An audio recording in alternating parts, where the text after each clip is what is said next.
ফেলুদা থাকলে নিশ্চিতভাবে বলতেন, "নিশ্চিন্ত আর থাকা গেল না রে তোপসে, নিশ্চিন্ত আর থাকা গেল না।" কয়েকদিন আগে বাংলাদেশের ওই হেপো রোগী প্রাক্তন সৈনিকগুলো যেভাবে হুঙ্কার ছাড়ছিল যে ৪ দিনের মধ্যে কলকাতা দখল করে নেবো, আসাম, ত্রিপুরা নিয়ে নেবো, বা সেখান থেকে আওয়াজ আসছিল যে অবিভক্ত সিরাজের আমলে বাংলা, বিহার, ওড়িশা বাংলাদেশের চাই। সেই নিয়ে আমরা অনেক হাসি ঠাট্টা মজা করেছি। কিন্তু ব্যাপারটা আর নিছক রসিকতার স্তরে নেই। পিছনে আইএসআই এর পাকিস্তানের গোয়েন্দা সংস্থার ভয়ঙ্কর মদত তো রয়েছেই। আর কেকের উপর চেরির মতো রয়েছে এই পশ্চিমবঙ্গ সরকারের অবাধ অনুপ্রবেশের বদান্যতা। হ্যাঁ, বারবার করে কেন্দ্র সরকার যে ওই বিএসএফ এর চৌকি তৈরি করার জন্য জমি চেয়েছে এবং ৭২টা চৌকি আটকে রেখে দিয়েছে। তার ফলে যে ভয়ঙ্কর সন্ত্রাসীদের অবস্থা হতে চলেছে, শুধু তাতে পশ্চিমবঙ্গ নয়, সামগ্রিকভাবে ভারতবর্ষও কিন্তু চূড়ান্ত বিপদের মধ্যে রয়েছে। কার্যত বারুদের স্তূপের উপর বসতে চলেছে এবং একের পর এক প্রমাণ কিন্তু সামনে আসছে। সবথেকে বড় প্রমাণ হচ্ছে এইটা, ভারতের বিরুদ্ধে জিহাদের প্রস্তুতি নিচ্ছে বাংলাদেশ। পাকিস্তানি বিশেষজ্ঞ জানিয়েছেন ৪০ টন আরডিএক্স, ২,০০০ ট্যাঙ্কের শেল, ৪০,০০০ কামানের গোলা মজুত করছে সন্ত্রাসীরা। খাদ্য সামগ্রী মজুত করে রাখার কথাও বলা হচ্ছে। কে বলছেন এই কথাটা?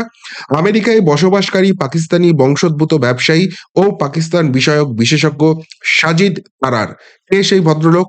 এই হচ্ছেন সেই ভদ্রলোক। ডোনাল্ড ট্রাম্পের সঙ্গে যখন আছেন তখন বুঝতেই পারছেন যে তিনি ট্রাম্পপন্থী, এবং সবথেকে বড় কথা হচ্ছে তিনি কিন্তু ভারতের হিতৈষী, এবং তিনি যে একের পর এক তথ্য দিয়েছেন, সেই তথ্য কিন্তু রীতিমতো চমকে ওঠার মতো। এবং ডেফিনেটলি তিনি যখন প্রকাশ্যে এই কথা বলছেন, সেটা ভারত সরকারের কাছে পৌঁছেছে এবং ভারত তার প্রপার মেজারমেন্ট নিচ্ছে কিভাবে ব্যাপারটাকে রোখা যায়, সেটা অবশ্যই করে তারা নজর রাখছে। কিন্তু এই ভারতীয় পাকিস্তানি বংশোদ্ভূত ব্যবসায়ী এবং পাকিস্তানি বিষয়ক বিশেষজ্ঞ সাজিদ তারার তিনি কি বলছেন? আপনারা জানেন যে সাম্প্রতিক কালে ভারত থেকে আর কোনো কিছু কেনা হবে না। তাই অন্যান্য দেশের সঙ্গে ব্যবসায়িক সম্পর্ক করতে চাই এমন একটা জিগির তুলেছেন ইউনূস। এবং সেই তালিকায় সবার আগে যে দেশটার নাম রয়েছে সেটা হচ্ছে পাকিস্তান। সেখান থেকে নাকি পেঁয়াজ আসবে, চিনি আসবে, এবং ইতিমধ্যেই পাকিস্তানকে ২৫,০০০ টন চিনির বরাত দিয়েছে এই ইউনূস প্রশাসন। কিন্তু এই তারার সাহেবের মতে সেটা হচ্ছে অ্যাকচুয়ালি দিখোয়া। এর পিছনে আসল জিনিস হচ্ছে এই চিনির সঙ্গে প্রচুর অস্ত্রের কথা বলা হয়েছে, এবং এই চিনির জাহাজ যখন আসবে তার সঙ্গে আসলে আসবে সেই সব রসদ। কি অর্ডার দেয়া হয়েছে? ৪০ টন আরডিএক্স, ২৪,০০০ উচ্চ তীব্র প্রজেক্টাইল, ২,০০০ ট্যাঙ্কের শেল এবং ৪০,০০০ রাউন্ড আর্টিলারি চেয়েছে বাংলাদেশ প্রশাসন। কি করবে এত কিছু নিয়ে? ভারতের সঙ্গে যুদ্ধ করতে আসবে? আসলে এই তারার সাহেব একের পর এক যে যুক্তিগুলো সামনে নিয়ে এসছেন, সেগুলো শুনলে সত্যিই মাথার চুল খাড়া হয়ে যাবার জোগাড়। তারা সাহেব বলছেন, আসলে পাকিস্তানিদের জন্য ভিসা নিয়ম শিথিল করে দেওয়া হয়েছে। আর এই সুযোগটা নিয়েই ইসলামী সন্ত্রাসবাদীরা বাংলাদেশে আসবে, এবং যেহেতু অবাধে এখানে সীমান্তে অনুপ্রবেশ করা যায়, সেই জায়গায় সীমান্তে অনুপ্রবেশ করে বেড়া টপকে তারা ভারতবর্ষে ঢুকে যাবে। এবার কথা হচ্ছে যে পাকিস্তান তো ওই গুজরাট বলুন, রাজস্থান বলুন বা কাশ্মীর বলুন, ওই দিক দিয়ে ভারতে ঢুকতে পারে। তারা পাকিস্তান থেকে বাংলাদেশে চলে আসবে, আর তারপর এইখানে অনুপ্রবেশ ঘটাবে কেন? তিনি সেটার পিছনেও লজিক দিয়েছেন।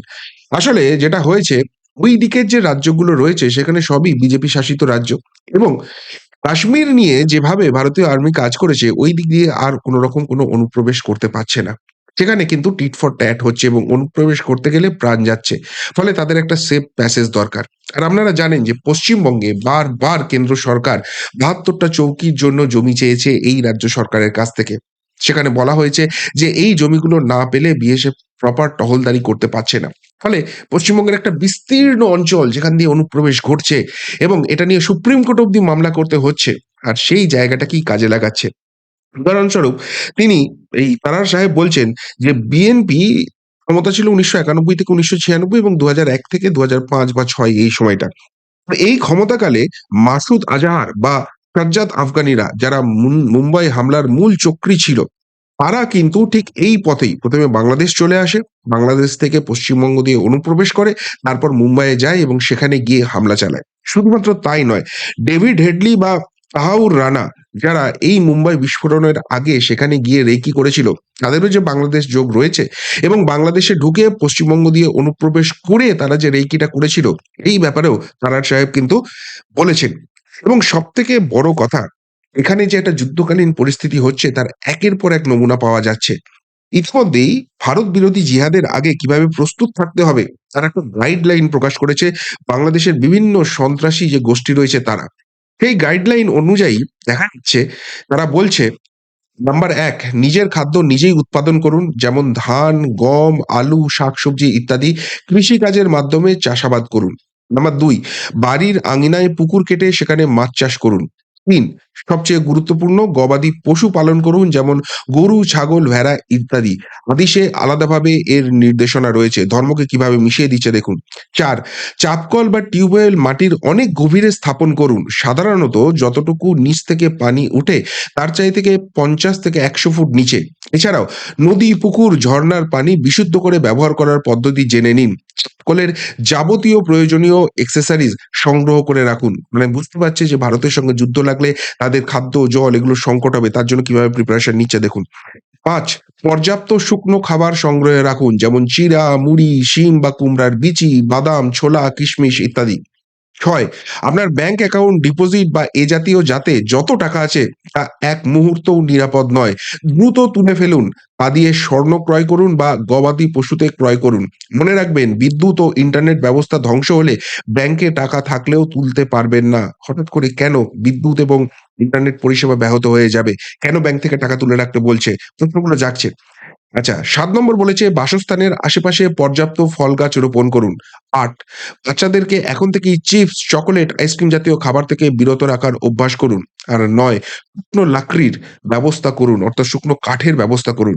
এই যে নিদানগুলো দিচ্ছে, এইখান থেকে একটা স্পষ্ট ভারত বিরোধী বড় কিছু একটা হতে চলেছে এবং এই সমস্ত কিছু ফাঁস করে দিচ্ছেন এই আমেরিকায় বসবাসকারী ভারতের হিতৈষী পাকিস্তান বিশেষজ্ঞ সাজিদ তারার। এবার এটা যে ফাঁকা আওয়াজ নয় এবং সাজিদ তারার যে হাওয়াতে কথা বলছেন না, কিছুটা ঝলক বোধহয় আজকে পাওয়া গেল। কেননা বাংলাদেশ ইন্ডিয়া কনফ্লিক্ট ২০০০ গাড়ি ৩০-৪০ হাজার লোক নিয়ে আগরতলার দখল নিতে বাংলাদেশ থেকে আসছে বিশাল মিছিল। প্রশ্ন আসছে, সেখান থেকে জিজ্ঞাসার প্রশ্ন তৈরি হচ্ছে। কিন্তু এখানে সবথেকে বড় কথা, বিএনপি বলছে আমরা একটা লং মার্চ করব এবং এটা প্রভুত্ব স্থাপনের নয়, আমরা ভারতের বন্ধুত্বে আছি সেই বার্তা দিতে। অথচ এখন এই মুহূর্তে রুহুল আমিন রিজভী যিনি ভারত বিরোধী সবথেকে বড় মুখ হয়ে উঠছেন, ভারতের একের পর এক কখনো নিজের স্ত্রীর শাড়ি পুড়িয়ে দিচ্ছেন, কখনো জয়পুরের বেডশিট পুড়িয়ে দিচ্ছেন, নিজের বুকে বসানো এই হার্টের রিংটা কিন্তু খুলছেন না। যাই হোক, সবথেকে ভারত বিরোধী মুরব্বি হয়ে উঠেছেন। এই লং মার্চ শুরুর আগে তিনি যে ভাষণ দিয়েছেন সেখান থেকে পরিষ্কার যুদ্ধের জিগির হচ্ছে। অর্থাৎ ভারত বিরোধী একটা বড়সড় পরিকল্পনা হচ্ছে। কিন্তু এবার প্রশ্নটা আসছে, এরা যতই করুক আল্টিমেটলি কি ভারতের মাটিতে পা রাখতে পারবে? ভারত কি বসে, বসে আঙুল চুষবে?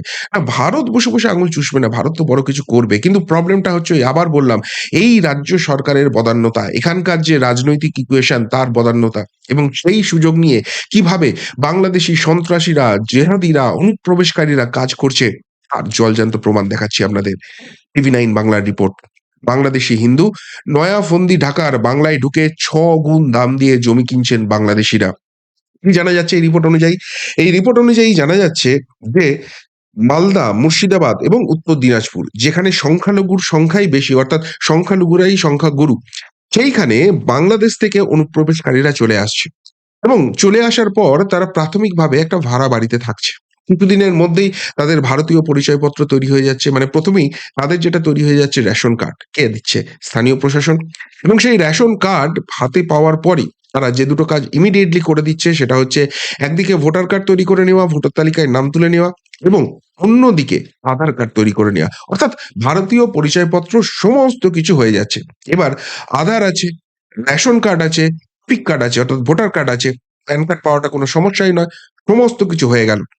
এবার যে মুহূর্তে সেই সমস্ত কিছু হয়ে গেল, তারা যেটা করছে আর ভাড়া বাড়িতে থাকছে না। তারা সেখানে জমি কিনছে এবং জমিটা কিনছে কিভাবে? ৬ গুণ দাম দিয়ে। অর্থাৎ যে জমির দাম ৳২,০০,০০০ সেই জমিটায় ৳১২,০০,০০০ কিনে দিচ্ছে। ফলে সেখানকার স্থানীয় মানুষ এত বিপুল পরিমাণ লাভ দেখে সেই জমি তাদেরকে বিক্রি করে দিচ্ছে। আর একবার যখন এরা বিক্রি করে নিজের জায়গা পেয়ে যাচ্ছে, নিজের বসতবাড়ি সেখানে করে ফেলছে, তাদের সাহায্য নিয়ে আরো অনুপ্রবেশকারী সেখানে ঢুকে যাচ্ছে এবং সেই একই কায়দায় তাদেরকেও সেই বাড়ি ঘর তৈরি করে দেওয়ার ব্যবস্থা হচ্ছে, সেগুলো পাইয়ে দেওয়া হচ্ছে। এবার তাহলে প্রশ্ন হচ্ছে যে এখানে তো তাহলে প্রচুর টাকার কারবার চলছে। হ্যাঁ, প্রচুর টাকার কারবার চলছে কিন্তু কারবারটা করছে এই বাংলাদেশ থেকে ঢোকা অনুপ্রবেশকারীরা। এগুলো একটাও আমার কথা নয়। এই টিভি নাইন বাংলার রিপোর্ট অনুযায়ী আপনাদের বলছি। এরাই পুরো জিনিসটা হ্যান্ডেল করছে। স্থানীয় যারা ওই জমি ব্যবসায়ী আছে এদের সঙ্গে আর পেরে উঠছে না। কেননা এরা ৬ গুণ দাম দিচ্ছে। এবার এই টাকাটা কোথা থেকে জোগাড় করছেন? সেখানে একটা ফর্মুলা বলা হয়েছে কিন্তু আমার মনে হয় এর পাশাপাশি আরো অনেক ফর্মুলা রয়েছে। কি ফর্মুলা বলা হচ্ছে? বলছে এরা বাংলাদেশে গিয়ে বলছে, বাংলাদেশীদের বলছে যে তোমাদের সেখানে জমি পাইয়ে দেবো, তোমাদের সেখানে রেজিস্ট্রি করিয়ে দেবো, তোমাদের অনুপ্রবেশ ঘটিয়ে দেবো। এই করে মোটা টাকা তারা তুলছে। ধরুন ৫ জন লোকের কাছে গেছে গিয়ে ৳১০,০০,০০০ করে তুলেছে, ৳৫০,০০,০০০ হাতে আছে। সেই টাকাটা নিয়ে হঠাৎ একদিন গায়েব হয়ে যাচ্ছে বাংলাদেশ থেকে। এবং সুন্দর করে চ্যানেল ওয়াইজ ভারতবর্ষে ঢুকে যাচ্ছে, পশ্চিমবঙ্গ দিয়ে অনুপ্রবেশ ঘটিয়ে দিচ্ছে। এবং তারপর পরের স্টেপটা তো আগেই বলে দিলাম কিভাবে EPIC card, voter card, PAN card, Aadhaar card, ration card সমস্ত কিছু করে নিচ্ছে।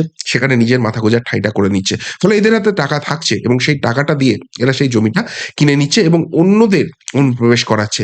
এবার একদিকে এদের হাতে টাকা রয়েছে, প্লাস অনুপ্রবেশ করাচ্ছে মানে এদের হাতে ভোট ব্যাংকটা তৈরি হচ্ছে। ফলে যাদের এই ভোটের অঙ্কটা দরকার, যারা এদের ভোটে জিতে এবং এরা ভোট বাক্সটাতেও মারামারি করতে পারে, এরা ভোটের দিন লুটপাট করতে পারে। এদের কোনো কিছুর ভয় নেই। কেননা বাংলাদেশ থেকে পালিয়ে এসছে। এদের এখানে যে করে হোক গেড়ে বসতে হবে। এখানে ধরা পড়লে অন্য কোথাও যাওয়ার জায়গা নেই। ফলে সমস্ত রাজনৈতিক কাজটা তারা করে দিচ্ছে এবং সেই রাজনৈতিক ফায়দাটা যারা নিচ্ছে তারাই এদের কিন্তু এই ভোটার কার্ড, এই রেশন কার্ড এই সমস্ত কিছু তৈরি করার ব্যবস্থা করে দিচ্ছে। আর সেইটাকে কাজে লাগিয়ে এই অঞ্চলটা পুরোপুরি এদের দখলে চলে এসছে। ফলে এই যে অনুপ্রবেশকারী, এদের যে জায়গাটা রয়েছে, এরা কি ধরনের পরিকল্পনা করছে? এরা কি সত্যিই স্লিপার সেল? এদের থ্রু দিয়েই বাকি অনুপ্রবেশকারীরা ঢুকবে এবার ধীরে, ধীরে।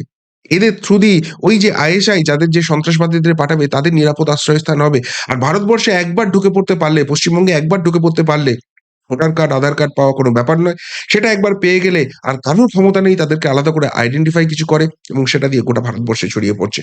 ফলে বাংলাদেশ যে হুঙ্কারটা ছাড়ছিল ৪ দিনের মধ্যে দখল করে নেব, যতই আমরা হাসি ঠাট্টা সেদিনকে করে থাকি না কেন, ব্যাপারটা যে অত্যন্ত সিরিয়াস এবং একের পর এক ঘটনায় কিন্তু প্রমাণ হয়ে যাচ্ছে যে বাংলাদেশ কিন্তু ভারতের বিরুদ্ধে যুদ্ধ করার মতো জায়গায় যাচ্ছে।